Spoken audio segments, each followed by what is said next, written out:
Hello everyone, welcome back to another class of regeneration biology. In today's class, we will learn about Tgf-beta signaling during regeneration. We have seen the Tgf-beta signaling's involvement in various other classes, especially in liver regeneration, and we also have learned that Tgf-beta signaling is in general is anti-proliferative in mammals and it is pro-proliferative in the case of zebrafish retina regeneration. Especially the early phases, the TGF-beta signaling is pro-proliferative, and in late phases, the TGF-beta signaling is anti-proliferative. We will see some other angles of TGF-beta signaling in today's class. So transforming growth factor beta, TGF-beta, is a pleiotropic growth factor that is synthesized by many cells in the body, including the immune cells. This growth factor is a chemotactic for fibroblasts and stimulates the fibroblast proliferation and increases the synthesis of a number of extracellular matrix protein, including collagens. TGF-beta signaling's main role is this on the target cells. The TGF-beta activator protein is a transacting factor which binds to the TGF-beta element in the distal promoter of genes such as collagen 1A1. This induces the transcription of this gene. So although transient, the TGF-beta 1 activity participates in repair and regeneration of various tissues, and it is presence of persistent TGF-beta function affects excessive fibrosis. Like it can be a benign fibroid nodules, or there can be a patch of fibroid tissue. Everything is related with TGF-beta signaling, and ultimately scarring is the result. We have seen about the keloid formation in one of the earlier classes. These are all nothing but advanced stage of fibrosis. Scarring of both skin and internal organs is possible because of excessive TGF-beta signaling. Scarring of internal organs such as liver and lungs can be quite problematic, results in loss of function, and ultimately can lead to death can happen because of excessive TGF-beta signaling. If you look further, we have seen that TGF-beta signaling is a superfamily that has got a lot in common to that of BMP signaling as well. And it also have lots of cytokine. It can also influence the induction of ECM proteins, and also it can trigger other cytokine production. And TGF-beta, the prototype of the family, it can signal through its cell surface serine threonine kinase receptors. TGF-beta in general, TGF-beta receptor. Besides its role in cell differentiation, migration, adhesion, etc., it can also induce epithelial to mesenchymal transition. It is acting via Smad pathway, and Smad pathway followed by MAP kinase pathway. Among the different types of epithelial mesenchymal transition, type 2 is described to be associated with wound healing. Because epithelial to mesenchymal transition we have discussed many times, so I will not get into the details. Two types are there, type 1 and type 2. You can refer the previous classes, but type 2 is more associated with the wound healing and also tissue regeneration, and also it can trigger the organ fibroid formation or fibrosis, and it's induced. Normally the type 2 response of TGF-beta signaling is induced by inflammatory stimuli. It can be triggered by the secretion of the growth factors such as TGF-beta and EGF, which is another epidermal growth factor. Different endocytic routes are used to internalize TGF-beta ligand and its receptor, and these pathways can control the activity of downstream events. If a ligand is bound onto the receptor, there is a receptor ligand complex that will get internalized. That's a typical way of functioning. Sometimes they get phosphorylated in the cytoplasmic domain. Sometimes the whole ligand receptor complex gets inside the cell.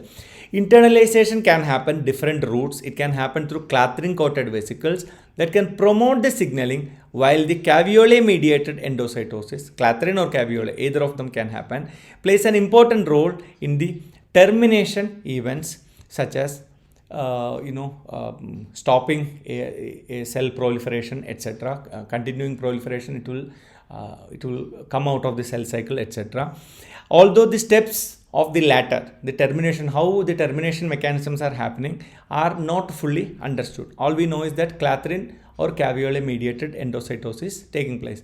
The early endosome is considered, it is having a great clue, that is holding that which compartment eventually this TGF-beta receptor and TGF-beta complex is going and promoting in a proper signaling event.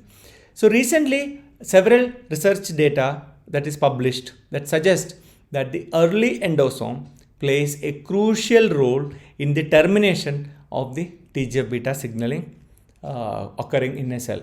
While TGF-beta signaling is turned on, cell cannot continue to respond forever.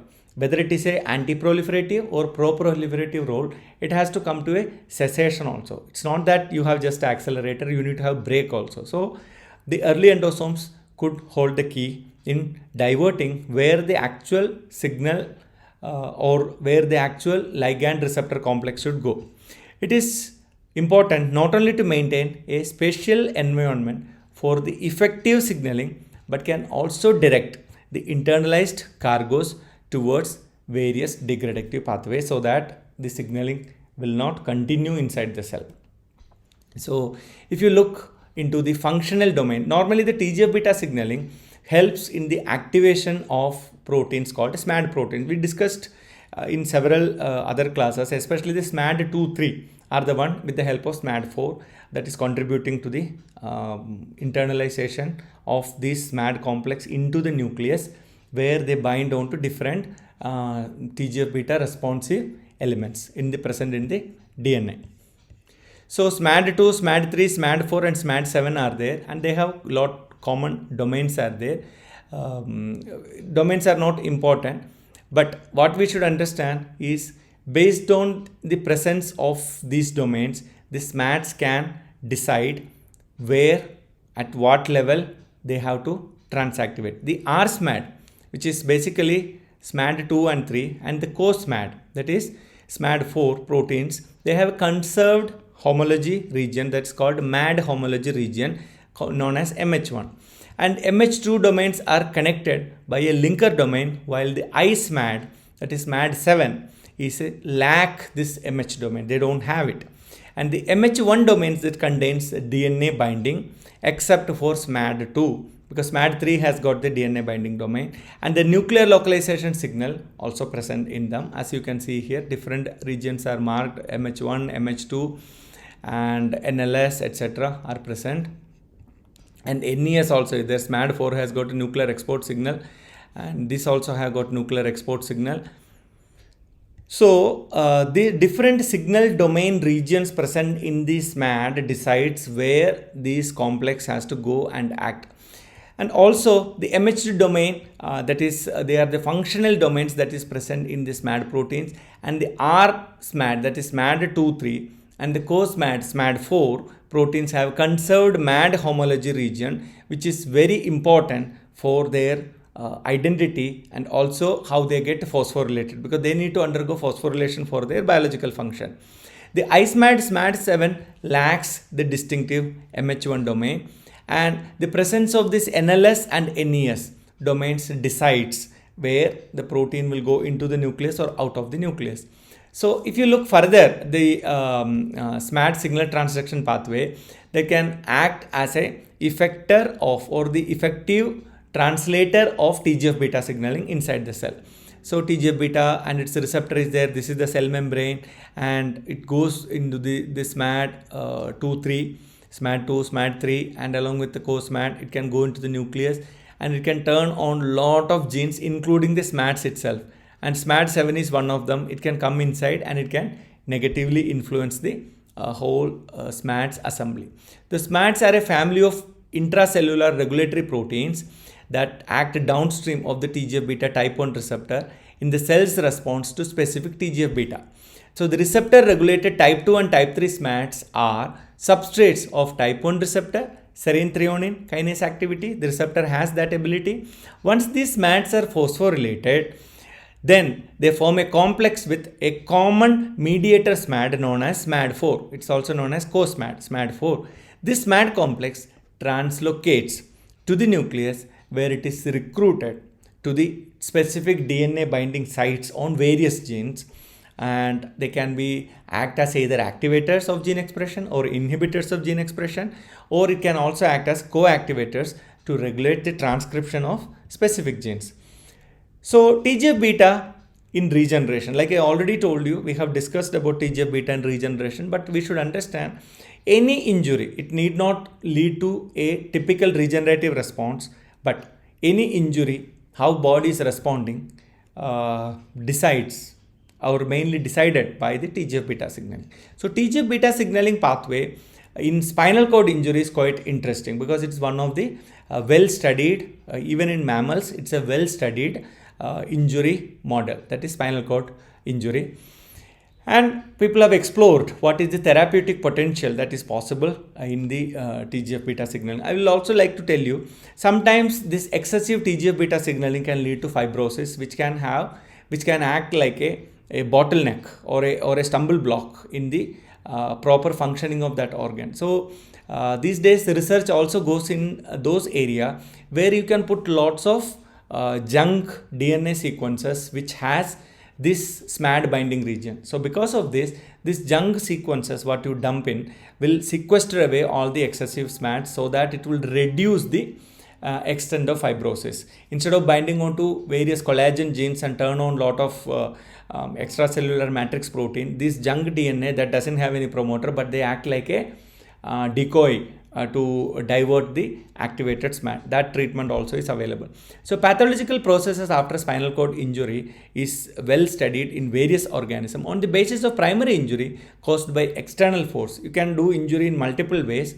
It further develops into a secondary injury. If the inflammation stays for a longer time, then the cell death will happen because of the inflammation, and that will look like it will develop like a injury ecosystem, like it will never heal in that place.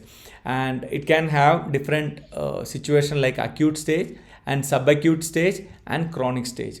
Acute stage is fresh injury, subacute stage means it is taking time to heal, and once it is never going to heal, then it will become a chronic stage. So you can see primary injury can fall from a height, car accident, or other violence, everything can have a spinal cord injury is possible, and that is mainly lead to a secondary phase where the inflammation and free radical edema, vascular injury, cell necrosis, excitotoxicity, etc. happen in that early acute phase. And then subacute phase, what happens? Apoptosis, axonal degeneration, glial scar formation, matrix remodeling, etc. happens in subacute stage. And in chronic phase, what happens? Cystic activity formation and glial scar maturation. So scar is already formed, healing did not happen. It can get filled with some junk, but the organ is not functioning because the damage remains as damage. They remain paralyzed for the rest of their life in the chronic injured spinal cord. So TGF-beta signaling pathway in spinal cord injury, if you look further, we can see the normal TGF-beta signaling, it can work in multiple ways. Sometimes it is beneficial, sometimes it will be harmful based on which species you are talking about. After transforming growth factor beta binds to the receptor, it phosphorylates the SMAD2/3 through the canonical pathway. Then it is the activated SMAD2/3 combined with the SMAD4 and goes into the nucleus. We have seen that very well. Finally, the Smad complex is shuttled to the nucleus and regulate the gene expression, and the pathological process of spinal cord injury kickstarts. TGF-beta is also able to regulate inflammation, apoptosis, and glial scarring, and the axon regeneration can happen in those species which are capable of doing that. Mammals cannot regenerate it. And after the spinal cord injury, it can also influence the spinal injury or the potential of regeneration through non-canonical pathways also, which includes the mitogen activated protein kinase MAP kinase and nuclear factor NF-kappa B and C-Jun terminal kinase also known as JNK, and Rho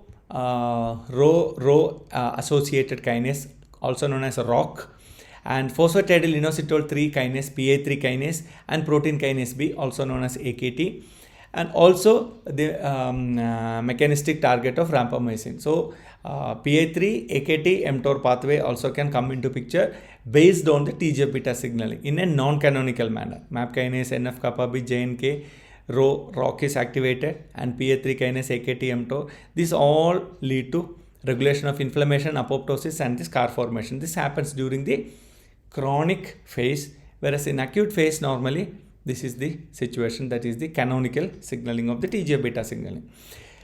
And if you look into the mechanism of the spinal cord injury, the pathological changes of the spinal cord injury, that is secondary injury, they are quite complex. That involves many mechanisms and signal pathways related to the progression and prognosis of spinal cord injury. The TGF-beta signaling pathway is widely involved in various other physiological and pathological activities of cells. It is important during homeostasis also, not that they are turned on only when there is an injury. Various research has been focusing on the regulatory roles of TGF-beta signaling pathway in neuroprotection, nerve regeneration, and glial scarring after spinal cord injury.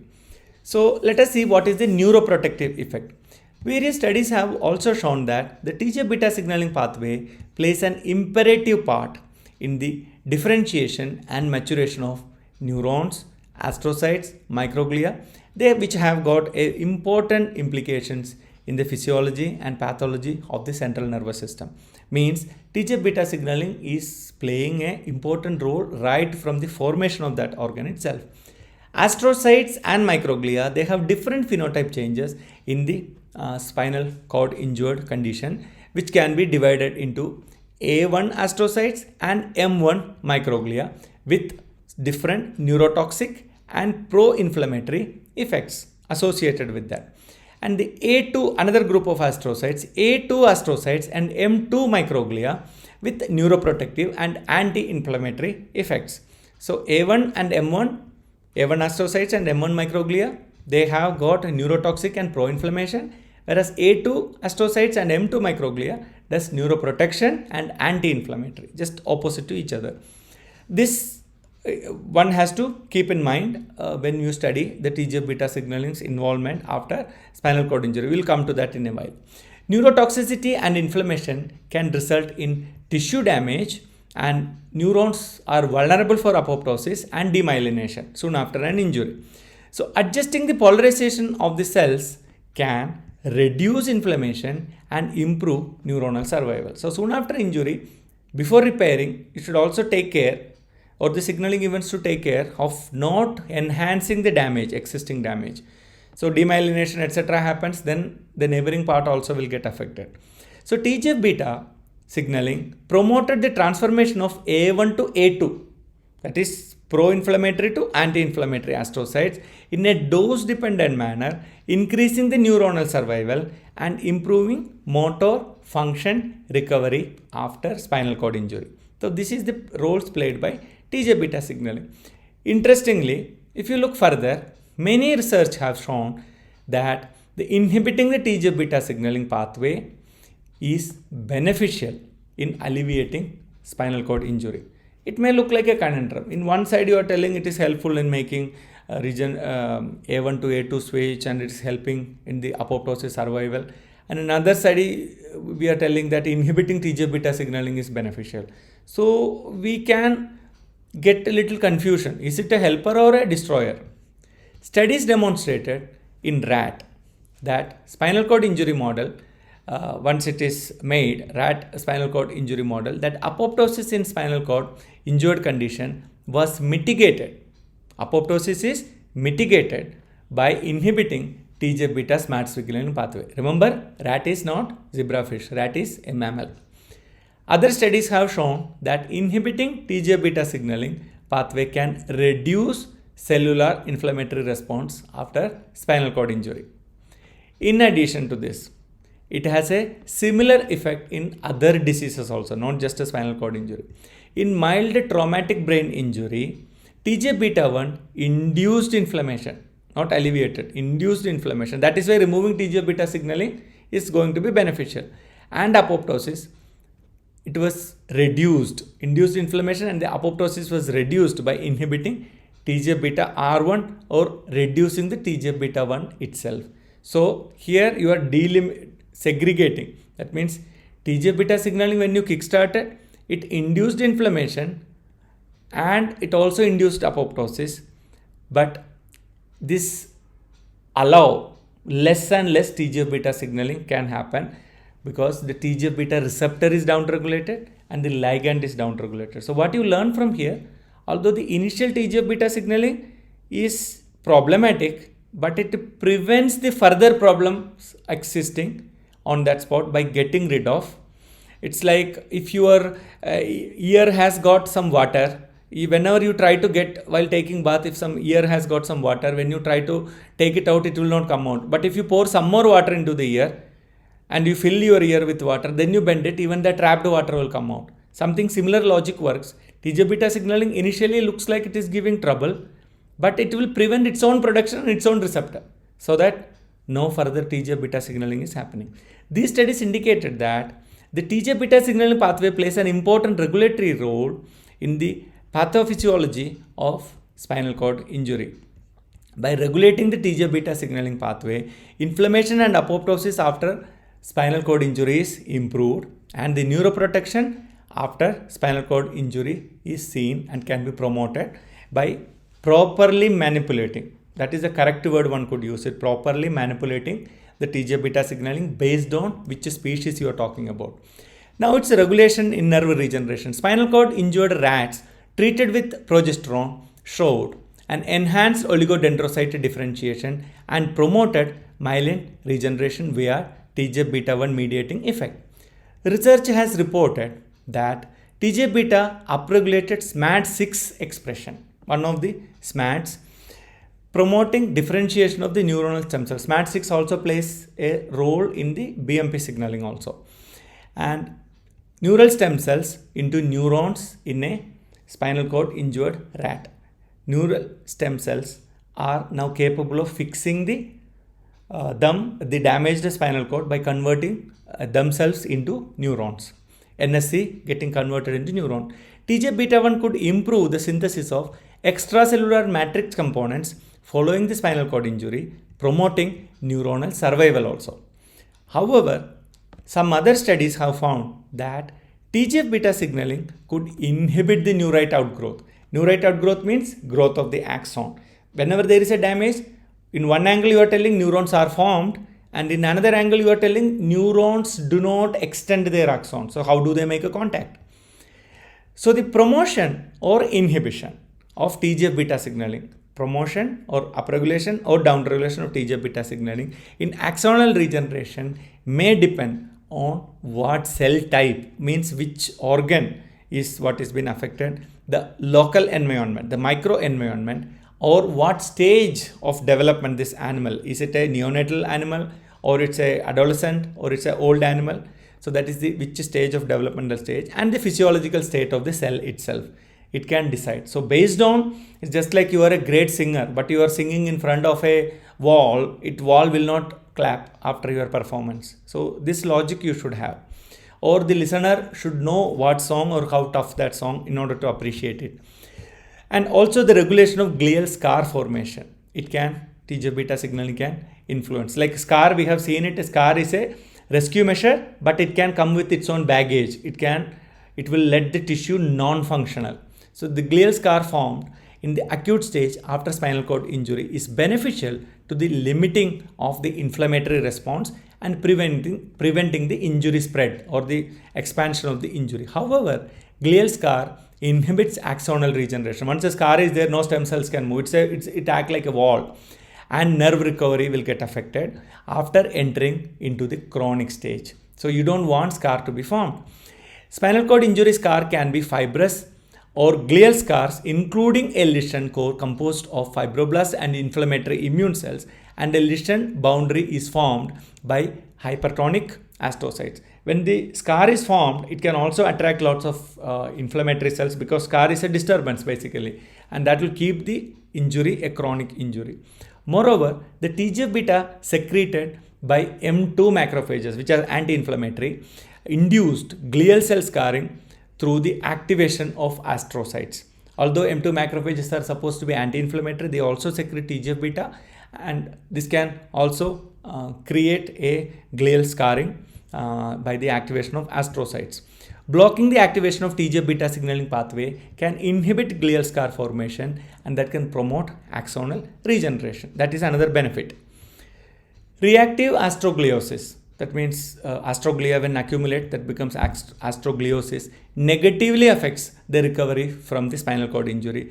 Researchers have found that TGF-beta dependent SMAD2/3 signaling induced the astrocyte proliferation. Once there is more astrocytes, naturally it will create a astrogliosis, which is triggered by the TGF-beta signaling. Various other studies have confirmed that the TGF-beta can promote the fibrosis and pathological processes of a disease, including the formation of fibrotic scars in spinal cord injury. So if you look further, how the regulation of TGF-beta signaling is possible in an actual spinal cord injury. Conservative and surgical procedures are the current available mechanism available for the treatment of spinal cord injury. Conservative means how you deal with the it's not restoring. The physical damage can be fixed to some extent. It will not make fully functional spinal cord. However, these methods are ineffective. They are useless in alleviating the pathological progression caused by the secondary injury. That one has to deal with it. If secondary injury has kick-started, it's a long-standing trouble which can eventually become a chronic injury. Finding an effective target is the key for treating the secondary injury. Which pathway to be blocked? That is what the research is going on in the current scenario. TGF-beta signaling pathway, as a classical signaling pathway, plays an essential role in spinal cord injury, especially getting into a secondary injury. Could be used as a target for intervention. If TGF-beta signaling is maneuvered properly, you can prevent getting into a secondary infection, secondary acute injury, and or getting into a chronic injury. So numerous studies have shown that activating or inhibiting the TGF-beta signaling pathway can be used as an attractive candidate for managing the spinal cord injury pathology. Here, in what we have discussed here so far is the role of these factors in treating spinal cord injury by regulating the TGF-beta signaling and SMAD pathway. So there is one more approach called cell transplantation approach. So you can, when there is a spinal cord injury, you can dump some cells. What kind of cells we will see? Transplantation of mesenchymal stem cells, known as MSCs, is a promising treatment for spinal cord injury. It offers a favorable environment for axon regeneration so that it can bridge the gap. If there is a gap, it can bridge the gap, and the functional recovery is possible. In spinal cord injured rats, TGF-beta secreted by the bone marrow mesenchymal stem cells, also known as BMSC, upregulated the expression of SMAD6 and in the late phases of spinal cord injury, which promotes the differentiation of NSCs, that is the neural stem cells, into neurons. So late phase TGF-beta is a favorable molecule. Research has demonstrated that intravenous infusion of MSCs and extracellular vesicles in a spinal cord injured rats could target macrophages to upregulate TGF-beta to activate the TGF-beta signaling pathway so that it can make more and more of the neurons. This results in increased expression of blood spinal cord barrier protein, also known as BSCB related protein, because spinal cord need to have a blood-brain barrier also established, ultimately promoting the functional recovery. If blood and neurons are mixing, it won't be able to restore normalcy. Also, adipose-derived stromal cells, ADSCs, when transplanted, it can activate TGF-beta, SMAD, PLOD2 signaling pathway to reduce SCI neuronal apoptosis and glial scar formation, thereby improving neuronal functional recovery. So we have seen different angles played by the TGF-beta signaling in restoring the normalcy after a spinal cord injury. But it is also playing a role in various other tissues, including heart regeneration. We will study more in detail about other signaling pathways in next class. Thank you.